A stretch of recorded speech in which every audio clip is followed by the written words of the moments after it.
evaluate the integral of dr over square root of 3 minus 4r minus r squared. So since we have a quadratic expression under the radical in the denominator, we try to complete the square first. So completing the square,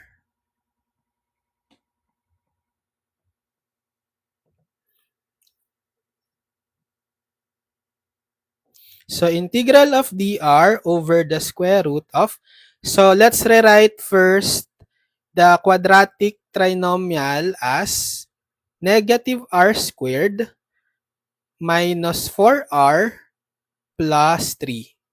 And then I will factor out the negative in r squared and negative 4r.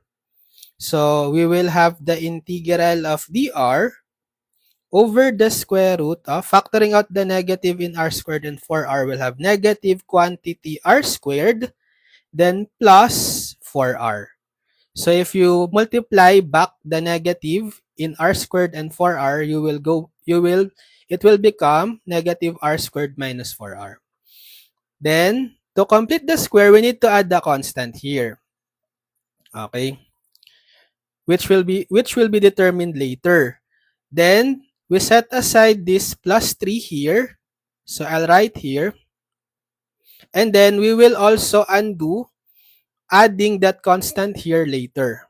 But we need to find the value of this constant first. So look at the coefficient of the r. The coefficient of r is 4. Diba? Divide it by 2. 4 divided by 2, that's 2. And then you square the answer. 2 square is 4. So to complete the square of r, we need to add 4 here. But actually, we're not adding 4 because we factor out a negative 1 here. This 4 will be affected by this negative sign here. So we can multiply negative 1 times 4. We have negative 4. So what we did was to subtract 4 or add negative 4. To balance out that negative 4 that we add, we need to subtract 4. We need to add 4, right? Because we subtract 4, to balance out that, we need to add 4 outside. So that negative 4 plus 4 will be 0. Okay? We just altered the form of the expression, but we didn't change its value, since effectively we just added 0. Okay, so now that we have we now have added 4 here in the quadratic trinomial, we can factor this out using the square of the binomial form. It will be a perfect square trinomial now, right? So how to factor this? Get the square root of r square, r, copy the sign of the middle, plus, and get the square root of the constant for 2. And then put quantity squared. Then plus, add 3 plus 4, 7. So rewriting this, we have integral of dr over the square root of, so let's write first the constant 7, then minus r plus 2 quantity squared. So this time we can pattern this integral into integral of du over the square root of a squared minus u squared, which is one of the formula for integrals yielding inverse trigo, particularly arc sine, inverse sine. So it's equal to inverse sine u over a plus c. So we can pattern the given integral to this form. We have under the denominator square root of a constant minus a variable expression being raised to the second power, right?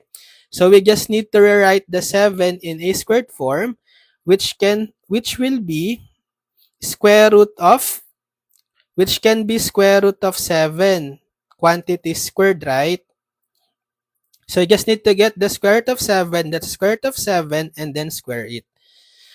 Then minus r plus 2 squared. So if we try to pattern our given to this form of the integral, we will have a equal to the square root of 7, the constant base that is squared. Then, for the u, we will have r plus 2 because this is the expression, variable expression that is being squared. So u is r plus 2.